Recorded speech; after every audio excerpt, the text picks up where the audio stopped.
You're like, What? Am I too close to you? I got scaled. Yeah, I was a big head. Oh, look out. Nobody wants that. Well, hey, look, everyone, we're live. You're in for the bloopers. We're starting with the bloopers. We're trying to get the sizes of our head to match across the United States. It's not working so far. Who knew? We could talk, but we're not appropriately sized. This is me, super big, Coach Patrick on the East Coast, even though I appear to be smaller than properly sized Matt on the left coast. Welcome to another episode of Dude Guy, year-end episode for 2023. We jotted down some topics to talk about this week. It's been a while since we've been here. But I promise that I've had enough caffeine and calories to make it interesting. Matt obviously is probably showing a little more restraint, as is his norm. That's okay. We're going to have a good time today. Matt, welcome to the end of your pod. Are you excited? It's great to be at the end of the year. Yes. I can't believe it. There were times where I think we both felt like we were not going to make it to the end of the year. Like it was a long year. I don't know. You traveled halfway around the globe. I did. I had an awesome first part of my year, and I had I had lots of significant events in the second part of the year. So the second part of the year felt like a whole year in itself. Indeed. So. Time is funny like that. It's like when that moment in your race, right? When whatever you're doing, whatever you listener does for your events, that just feels like forever. You're like, this race is never going to end as like time slows down or during your intervals or during a test, doing a functional test. And you're just like, why is the clock moving so slowly? Like, that's all cool when it happens athletically, but when it happens in some other part of your life, it's miserable. You're like, this is happening to me at work, right? Or this is happening to me at home or somewhere else, where you're just like, hurry up, time. Like, let's go. Let's plow through this stuff, right? When you hit the bad stuff, I'm like, that's the part of the movie where, like, no joke, I watch movies when I work out. It's like my little trick to, like, get myself to do training. But even in like the bad scenes, like I was trying to watch some zombie movie the other day, and I was like trying to like fast forward from the treadmill past the part where the zombie was eating the other zombie's face, because I'm like, fast forward through the bad part. Just get to the running around and adventure part, not the part where they're biting faces. So we're going to call that the biting face moment of time. So when you're in a race and you're getting bitten in the face, or maybe not. Okay, fine. And for me, it kind of feels that way. I don't know. So, all right. We got a couple topics to talk about today. I wrote them down here upside down. So we're doing a little reflection today and talk a little bit about it. We're doing reflection right now with our team over at Endurance Station, where we're talking about reflection on your year and trying to capture how the year went.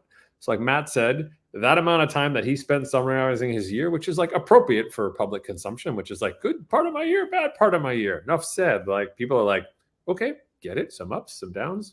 Piece. Like, you want to break it out of the box, we can talk about it. Want to keep it in the box, makes sense. When you're talking about your own races, when you're talking about your own year, the last thing you want to do is that, which is, I had a good year. I got a couple t-shirts.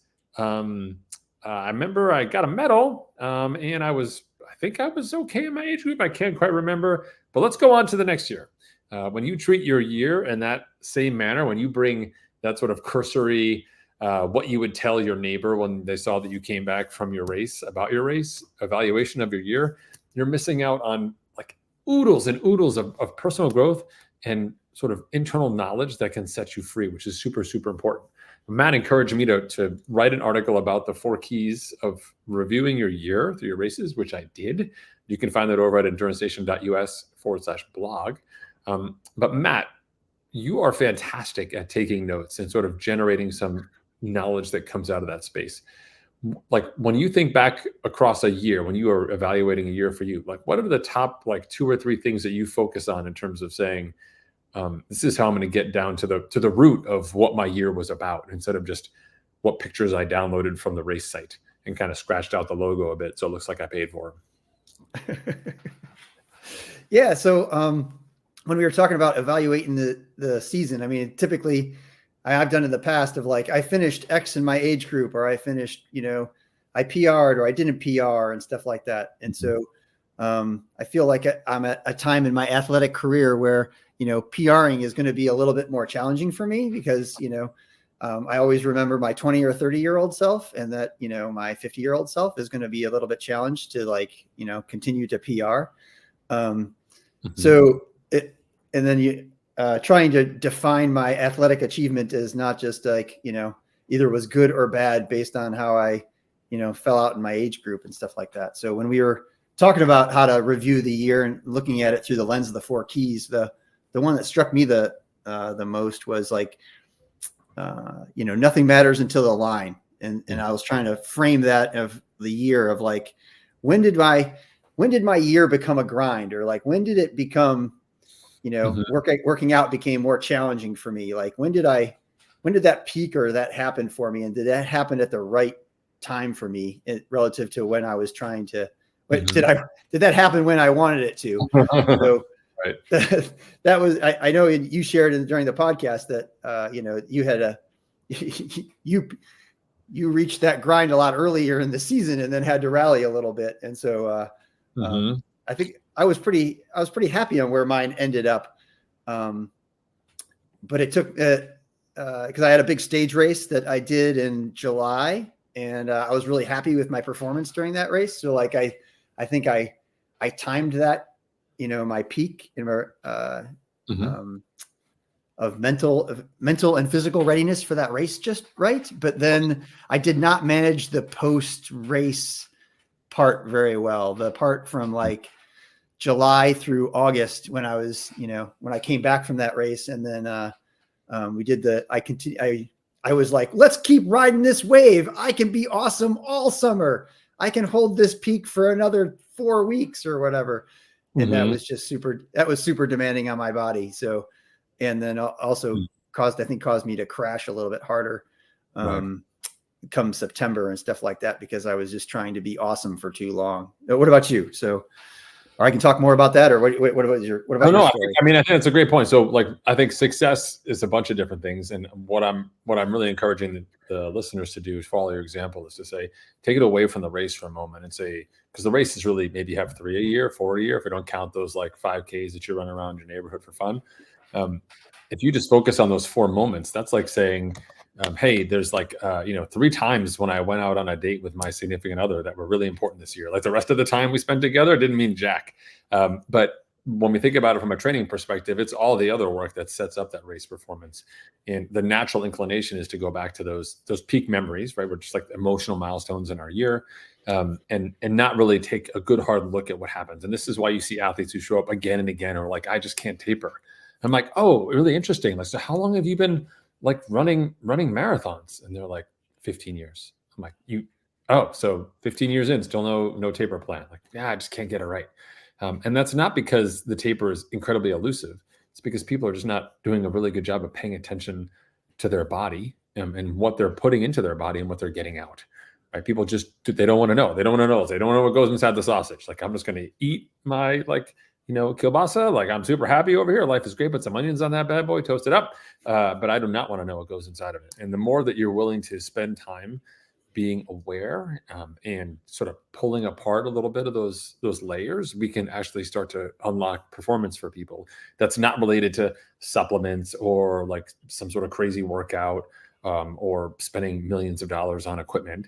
It's all about saying, hey, when I do X, what do I get out of X? And the reason why that's super important is really what you got back to in the beginning of what you mentioned, which is, hey, as you proceed through time, as we age, as we change, like our body changes and everything really changes along with it. So like our expectations of what we can do is really hard. So what you think you could do and what you're able to do early is very different than what you can do later, right? And so it's a constant game. The reason why the self-knowledge is so important is because it's a constant game, but we're always working towards that place of saying, is this it? And it's like, it's kind of close, but maybe not it. It's not what you did last year. But if you're not aware of it and you don't know what you did last year, then you can't possibly make adjustments now. So you're effectively flying your plane blind. But even worse, you're flying your plane blind for like the 15th year in a row because you didn't learn from the last couple of times that you had to crash land that plane and you barely made it out alive, or maybe you didn't make it out alive because of like how bad the season was. And as a result, you're not learning, you're just stumbling through this history of athletic, performances.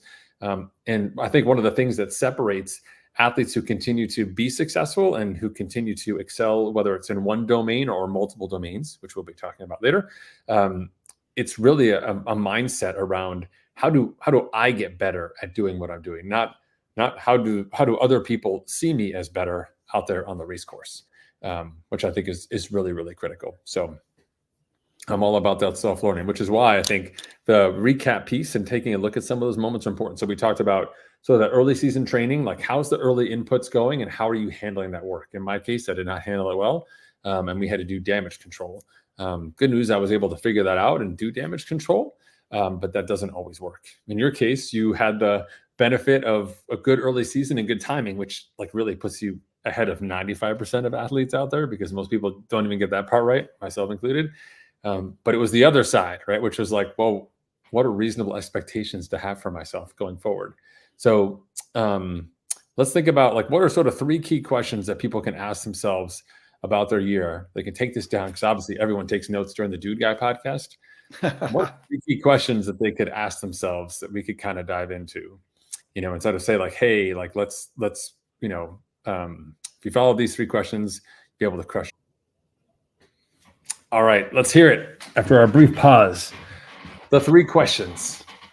So the 3 questions. So I would relate the 3 questions to the 4 keys, because we wrote the article on those things. So like the first one is, race day is all about execution and not fitness. And so like, if I look at my season as the race, then, how did I make decisions across my season that were good or bad for me, right? Like, where did I make some, good decisions about my season, and where did I make some bad decisions about my season, and how those things, had, maybe it seemed like a good decision at the time. Tactically, it seemed like a good decision, but strategically, that was a bad decision. I love that.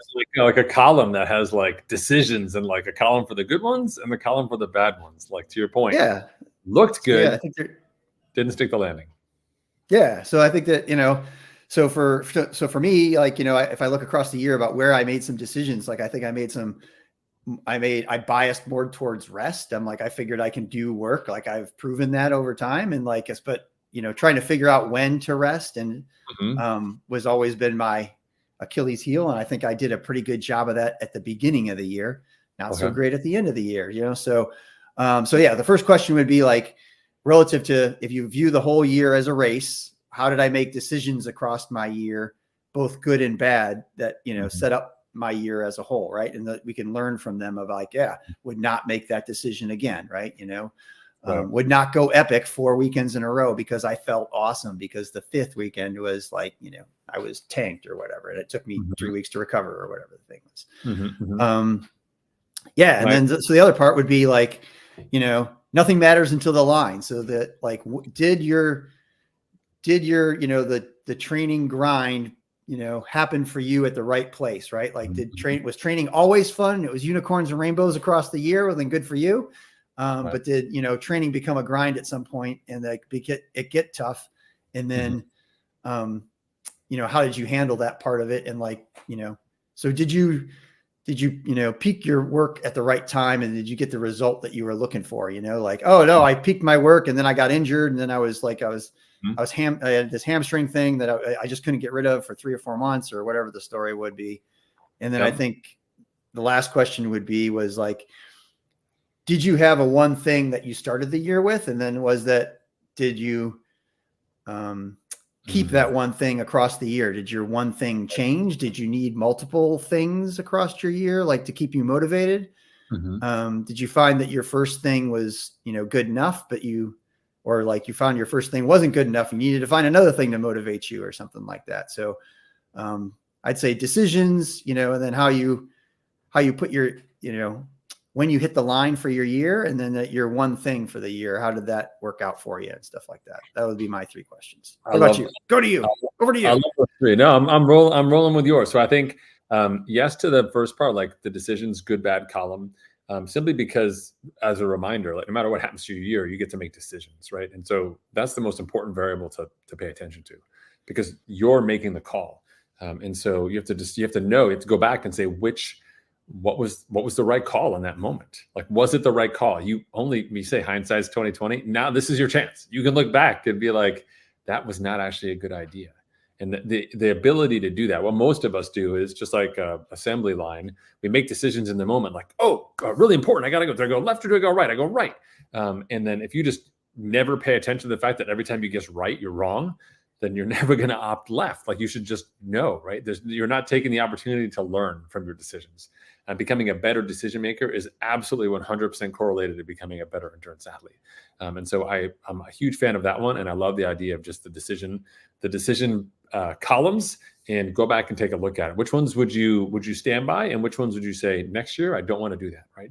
And if you really want to be dorky, you can have a list of like, when X happens, do this, don't do that, right? Like, or come up with a thing like we never always go right. That's always wrong, right? Or some version of that. On the training side, I agree. Like, so there's also a correlation, not just with great decision makers, but with athletes who can put in good, solid, consistent early season training, whether it's what we do in the out season, which is more time bound, intensity focused, and quality that's manageable with an age group schedule, or if you're in the volume camp or wherever you fit, that consistency really matters, and the length of the consistency matters. So some people can do like 6 or 8 weeks. They get kind of like 2 months, and then they blow up, and they get sick or work or whatever, and then come back and they put a few more weeks together. And so you see this variability in the fitness line because life just happens. The athletes who can figure out what is the sustainable schedule that they can manage for the longest possible period of time early in the season always do better, right? They don't have the hiccups, so they're not like emotionally or mentally beating themselves up over just not hitting their year because they're still on track. Like, they're not excited about like, oh, I'm going to run 16 miles a week, but I really want to run 30 miles a week. It's like, well, when you run 30 miles a week, you break, right? Or when you try and run 30 miles a week, it takes away from your kids' practice. When you run 30 miles a week, you have to do most of it outside, which is not great.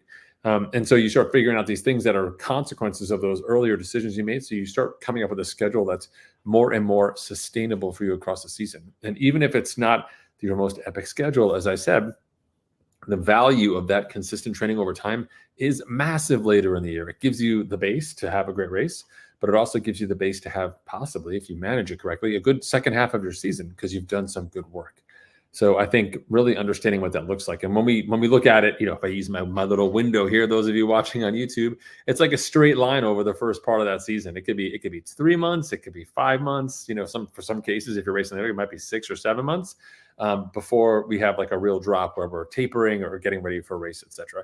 And the rest of your year becomes a little more variable, but that first part, that first ramp that you're building is just so important. And it's not about the pitch of the ramp or the length of the ramp or the speed that you're on the ramp is going to shoot you off into like whatever your plan is, because that's all we think about. It's like, I'm just going to shoot off this thing. We're not really taking the time to step back and look at that ramp and be like, is that rideable? Like, is it going to hold me up? Can I really do that thing? I don't know. I mean, the smartest athletes, the best ones, they know to take time. Look at that ramp, make sure it works. So do yourself a favor, go back, take a look at that ramp, make sure that you're really good there. In terms of the one thing, I love this, not because about picking a better one thing. In my mind, it's more about what was the one thing that you ended up with, right? So, because we all have aspirations. I'm going to go do this thing, right? I'm going to lose 5 pounds, or maybe I'm going to go get a new job, or I'm going to start learning a language, or whatever. We all have aspirations, right? And then we have what we ended up at and what we actually did. And I think in the case of the one thing, which is that sort of like go-to, like super double top secret weapon that you pull out that keeps you going, we find out about that over the course of the year because we set out with these goals and we run into all these challenges, life, our own limitations, etc. And then we end up with something that really helps us get it done. What was that thing? Because that's a special thing, because it wasn't the first thing that came to you. It's what you got to after months of work. And months of work, when you kind of hit that space and you were like, well, how do I sort of like resurrect myself at this point? Or how do I stay on the rails, even though I'm about to come off these rails? That thing is a really special thing. Like that thing that you find at the end of that journey, that's what you want to see. That's the thing. So we all remember what we set out, because all your friends are like, remember when you said you were going to like do this thing? Because like everyone remembers that because it's the bravado, it's the movie moment, etc. But we don't know what the hero's thinking when she's hanging off the side of a building and like sands in the face and the busload of orphans has gone off and like she's only got seconds to save them with her rail gun or whatever. I don't know how you save people with a gun, but they always do it in the movies. That is like the movie moment that we think of, but in reality, we have no idea what's going through the hero's mind at that moment. We can see them looking and whatever, but for us, that is the magic. And so when people can sort of step away for a second and say, well, this is the thing that really got me there, that's also really powerful, because you're not going to need it all of next year, except for like 2 times. And you really want to know what you're reaching for, because in those moments, you don't have a lot of time, and you probably put yourself in a tough spot in a race, because that's part of endurance racing. And so you really want to know what part of the tool belt you're going to, right? Like Batman doesn't get to go through 57 things in the middle of the movie. He can only reach for one. He always reaches for the one thing. You want to be able to reach for that one thing in your bat belt, your tool belt, that is the right thing. And now you know. Now you have the benefit of being able to look back over your year and be like, this was the thing that really did it for me. This is where I found that extra gear, right? This is where I stood back up and said, I can do this. Like, what was that thing? For me, both, I'll go back to Leadville and Steamboat. On the Leadville side, it was that timesheet that we had, that we mapped out, and I put on my stupid stem, and I didn't know until I saw it. And then I saw it and said I could still do this, and I was back in. That was all that I needed. It was that thing that I printed out because I was like, I'm just going to have this on my bar so I stay on track. I wasn't like, this is a life-saving device that's going to help me do my race. But if I hadn't done it, I wouldn't have had the ability to do the math to understand, right? That's one, right? So that's after years of not checking my watch in races, or really not wanting to look at it, not want to know the truth, and being burned by it. So putting that there was helpful. In Steamboat, it was actually chasing that pro gravel rider that you rode with. What's her name again? Oh, is King yeah. Yeah, is King. That's is, right. Yeah, is King. Exactly. So we rode together up the last bit of that really beefy climb with like 3 or 4 other guys, and one of them was cracking or whatever. And she was super happy and super cheerful, but she was also all business. And we got to near the top of that climb. She was not slowing down. She's like, I'm just going to sit on this number. And people started fading away. And I was like, oh, I kind of have a choice here. I can fade away with these other people who we became friendly with, and maybe they'll come around, or I can ride to Is. And I knew where I was on the course because we'd done the recon, and it was only just the last little bit on the top of that dirt climb for you turned the corner, and then you started the descent. And I was like, oh, I'm just going to bridge to her for like 25 seconds. But that changed the whole race for me, because then it was just her and I, and we were trying to play a game and like keeping away from the other people, but we were catching other people. And it turned it into like a proactive experience instead of just not suffering, And so for me, it was that decision to say, oh, this is what a bike racer would do, right? As I'm sort of learning the ropes of what bike racing is and so on. I had like a role model. I was like, okay, the writing is very clear to me. Like, we can have friends, but I will also see them at the end. And this is how we race. And so those 2 moments were really important for me to kind of capture and say, oh, going forward, how do I learn from these pieces? I've got those nuggets. The stuff I said at the beginning of the year, totally meaningless, but it sure got me motivated when I started. But now, useless, like not a resource at all. Would not give them to anybody else. So those are our takeaways for the recap stuff for everybody. I like that. That was a good one. I'm a fan of that. But I do want to talk about something a little different. I'm going to shift gears here for a second for everybody. Second part of this episode is talking about epic stuff. One of the trends that we've noticed here inside the team over the last 3 to 4 years, heading into the pandemic driven and coming out, is that our athletes have actually turned into some really interesting people. Back in the day, everybody just did like an Ironman.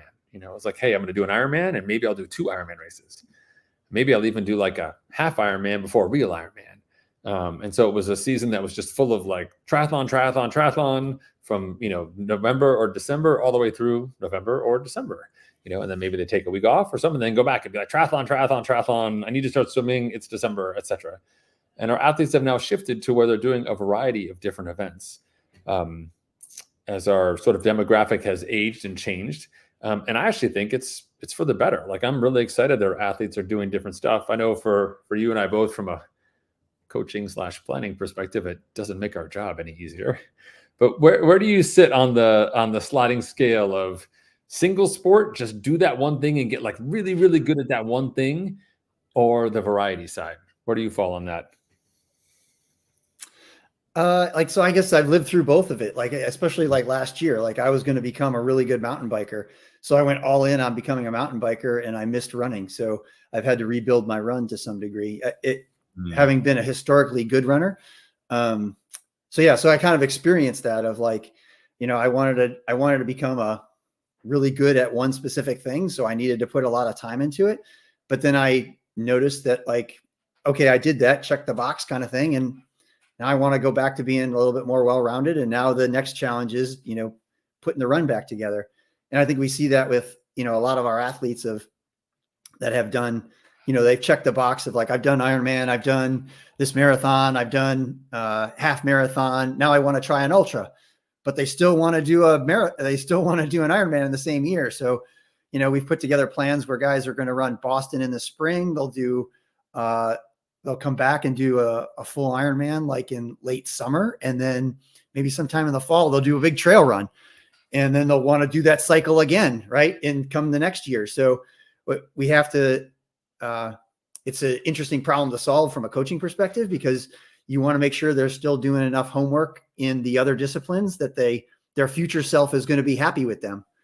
I was talking to one athlete that last year was, really big into going to do a big bike event. We're going to do this bike camp. And then a couple of weeks after that, we're going to go on a big hike. It's going to be a multi-day thing. And then at the end of that, I want to come back and I want to do, a trail marathon. Oh, but I'm going to run I still want to go snowshoe in the winter, or whatever the story was going to be. So we have to, knowing that those are the things that the athlete enjoys doing, we got to keep those things in the training schedule so that next year when they decide that, hey, I want to go all in on the bike stuff, we're not just completely reinventing the bike. So I think you've put together some, good plans where we have like a balanced marathon plan where we use some biking to get the aerobic time, but you're still doing enough long runs and tempo runs that you're competent in running a marathon. You're prepared for the marathon, but you're still on the bike so that we're not just completely shutting off the bike. It's not like we shut off the run. It's not like we go do marathon training and just, completely shut off the bike and then try to get back on the bike. That there's a good blend of what we prioritize across the year, but still doing enough homework that you can maintain doing multiple events across the year.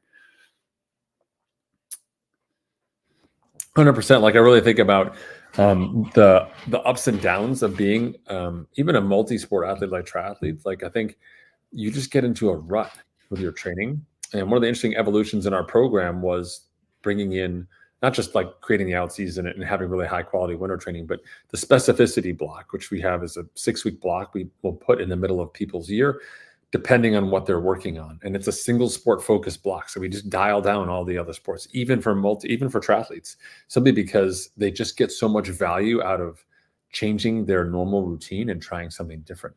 And so while athletes will often balk at the idea of doing something different over the course of their year, because like, well, that's going to interfere with my other piece. What they're missing out on is that the multimodality of that training and the variety of that training actually brings far greater benefit to them, right? So we see limitations both from sort of overuse injuries, like doing the same thing for too long. To your point about riding the wave, like triathletes, they be that surfer like in like 6 inches of water who are still like pumping, trying to make that wave last. And it's like it's the beach, like you can't go anymore. Like just another week of this. I just want more week. It's like, but how does that relate to your goal? And they're like, no idea. But if I could just keep it going, I'm obsessed about it. Like it doesn't make sense, right? So that's one side of it, which is just too much of the same thing and just trying to make that magic feeling last, which is sort of this amount of work that has no relation to performance. And what working in these other races allow you to do is to, hey, I want to switch gears. So I'm going to keep my mental focus going. So, hey, I've got a 6-week problem to solve to turn my half Ironman fitness into a marathon performance. What does that look like? Well, that's great. Like all of a sudden I'm using the gray matter, right? It's like, how do I recover enough? What do my run legs look like? How do I change things? That allows them to solve a marathon problem. And that lesson and how they did it and the changes that they made, all of that goes into the memory banks of how I train going forward. Whereas if you just do the same thing every year, there's not a lot of learning that happens inside that space. It becomes really, really hyper specific, where athletes will say, as we've seen over time, right? So like, oh, I'm going from doing an Ironman at Lake Placid to now I'm doing the Ironman in Arizona. So there's, 5,000 less feet of climbing. So clearly my bike fit, I can change my hip angle by 6 degrees. I think I can shorten my stem by 1 centimeter. If I shave my face this time, I'm gonna reap a few more seconds. And that's the big change for the year. You're like, note to self, shave face October. That's one way to do it. But I would say even the professional athletes don't spend that much time focused on a single race. And I think there's just a real downside to it. So I, for one, am super excited for the variety. We break it up with our training plans anyway, which are very unique and diverse. And, each cohort has a different group, people doing the winter stuff, people doing mid-season stuff, people racing. So you get variety of the people you're training with, But beyond that, just also being able to say, I'm transitioning now. I gotta wake up. I can't fall asleep on this train and hope that I still make it to my destination. I think that amount of autopilot carries with it enough negative consequences that the variety makes a big difference. There's a reason why, the Olympic IOC here, well, the IOC overall, but even here in the States, recommends that. So you take like high performing young athletes. They're like, we want these athletes playing different sports until they're 15. We don't want athletes concentrating on a single sport or single discipline before they're 15, because they want the variety. They want them to learn all sorts of different skills. And it really matters. I think right now, what it brings me to is where we are right now inside the team, like you with your following the lead of Jen Edwards with the Healthy Human Plan, right? Which is like, hey, what's the plan that just kind of keeps me well-rounded, as you called it, within striking distance? Tell me a little bit more about that. What is the within striking distance to a race mentality that you're bringing, as opposed to the 40 steps that I will take over 40 consecutive weeks that will all summed up will yield peak Matt? So I wanted to put together a training block for myself or for other athletes that would, what I said, keep me in striking distance of getting race ready. Right. So it'd give me some baseline run fitness that I'm happy with, where I could, for me, that's pretty much running for like an hour to, an hour and 15 minutes, hour and 20. Like I basically can have a long run. Like I can do a long run. I can do a long bike. And I have, decent sustained power on the bike. And feel good while I'm running. Right. So running is not a chore. When I became purely a mountain biker, running became a chore again. And I'm a runner. And I was like, man, that was no bueno. And like, going for some of those runs, I'm like, man, this 20-minute run is no bueno after not running for a long time. It's just like, I could ride my bike forever, but make the pain stop. You're like, oh, it's been 7. Yeah, exactly. Yeah. So, so anyways, just, dialing back the intensity so that I have an intense run day, one intense run day, one intense bike day, a long run, a long bike.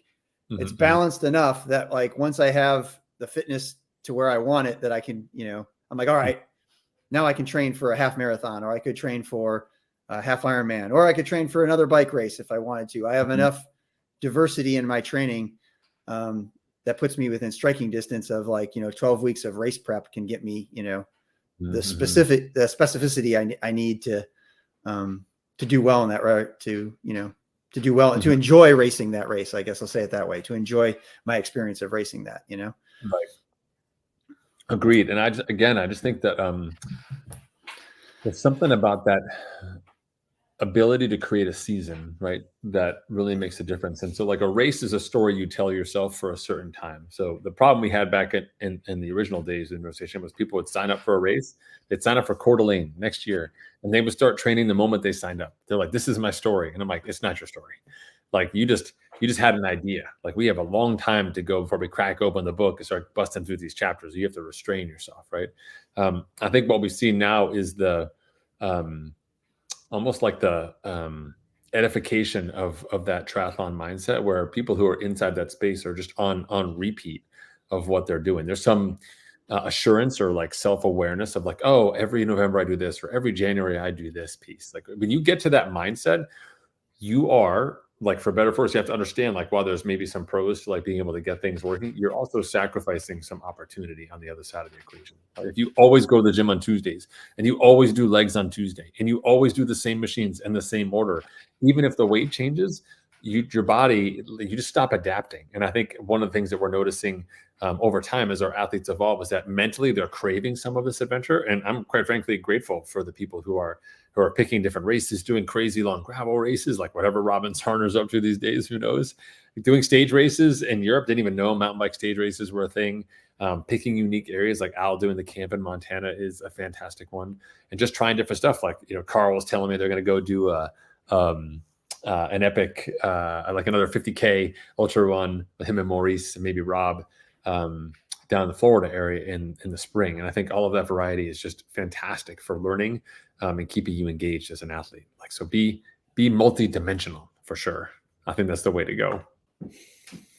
All right, excellent. I feel like we've dropped some knowledge on people. So, folks, if you kind of talk to your significant other about like this big race you want to do, if you need a letter from me, either one of us will write it. But you definitely should be doing 2 or 3 other races that are very different at different times of the year that nobody was expecting. But the truth is, I will put one more thing in there. It doesn't just have to be like an event. You can sign up for an event, but you can also just make something cool happen too. Like it doesn't have to be that you're signing up for a trail race. You could manufacture your own. Like it's because these are different events and different distances. It's not necessarily something you're awesome at, but it's just something you're going to do. So just give yourself that personal challenge. I've also noticed as athletes, move down the experience spectrum, they can just do their own stuff. I mean, look at Withrow, right? Like he signed up for Margie Gessick this year, which is legit. Don't get me wrong. That's a crazy ass race and he's going to be feeling it for sure. I can't wait to hear his version of events. But at the same time, I know at least 2 times this year, that dude rode from like 6 a.m. until 7 p.m. in his neighborhood.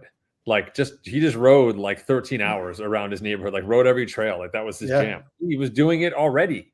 Like he just had found a way to do it. Like took a day off from work and was like, I'm going to go do this madness. And I think there's something to be said for that. So don't feel like you got to sign up for a race, but you can definitely make some epic happen. So look forward to hearing from everybody what it is. All right. On to the long awaited last segment of our end of holiday year episode, where I'm pitching that we do the worst gift we've ever given story and the worst gift we've ever gotten story.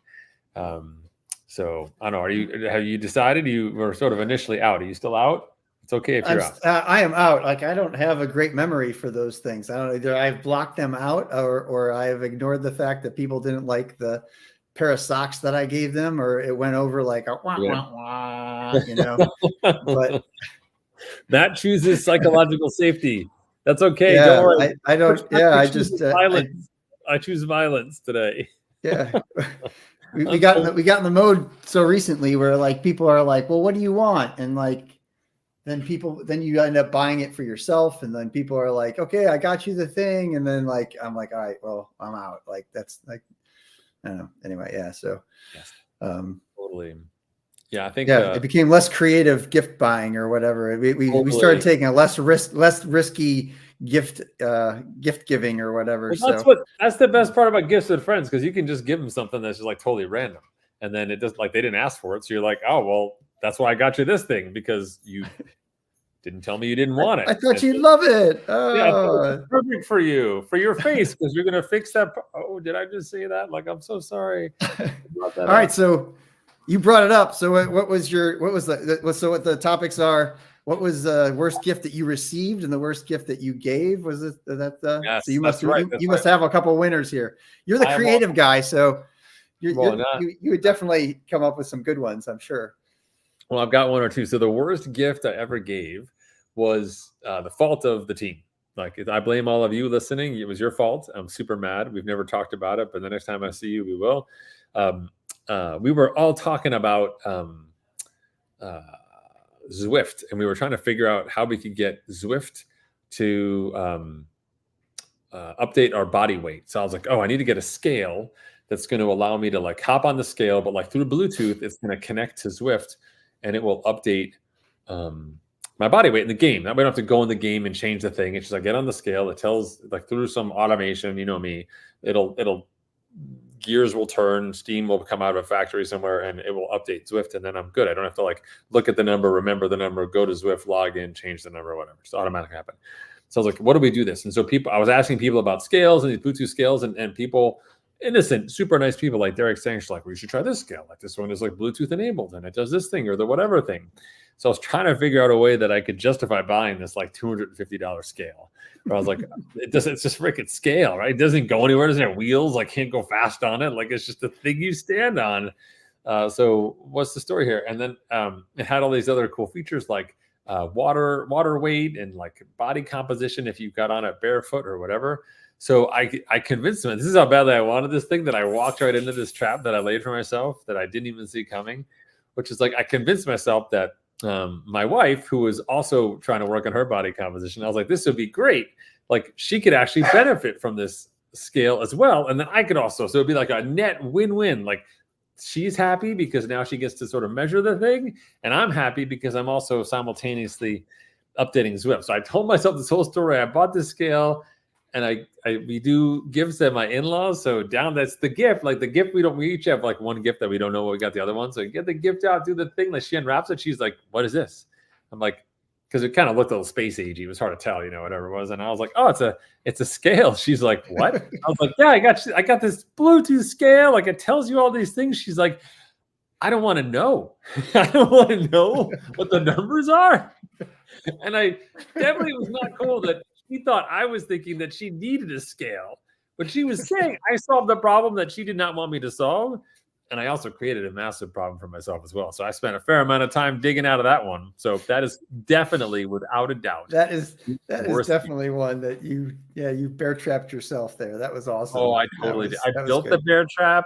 I laid it out. I sat in it, and then I triggered it. Like literally anyone else would be like, what is this person doing? Like, what is happening? But no, not me. We should have talked about that before you did that. That's true. We probably could have. If I had only mentioned anyone, any friend would have stopped me. Like a person on the street, a pedestrian would have stopped me, being like, "That's a bad idea. I don't know who you are, but don't do that." So note to self, like don't give that gift. So don't worry, anybody out there who I really care about who's listening to this podcast, you're not getting a scale from me. In any way, shape, or form. All right. What'd you get? So what'd you get that was the worst gift I've ever gotten? I think was from my mother-in-law, and it was a stocking stuffer. And so big stockings on the mantle, old school New England. Just full of stuff, like barely hanging on the mantle. So you're just going through there, like oh, I got like some chocolates, like yeah, I got a pair of socks or whatever is inside the thing, all the little trash keys. I put my hand inside there, and it's like sharp. I'm like, ow, and I kind of cut my finger trying to reach in and get this thing. And I was like, son of a gun. Like, I'm like, this must be some plastic thing. Like, I don't know what it is. Like I reach in and like pull it out. And it's this black plastic thing. It's shaped like almost like a gun, but not really, short. On the back side, it comes to a fine point of metal, and on the front, like there's like a slot that like has this blade inside of it that you could slide something into, And so I'm looking at this thing like, what the hell is this thing? Like that cut me. Like, so now I'm like, great, it's metal. I'm like, I'm bleeding metal. Like that's great. But I'm also like, what is this thing? And my mother-in-law was like, oh, I got one for each of you. So Maura's like, note to self, I won't stick my hand in my stocking aggressively like Patrick. It has the slot that you can put your seatbelt in, slide the seatbelt in there to cut your seatbelt, and then the metal part on the other side that you can break your window so you can climb out of it in the event that you drive your car into a body of water.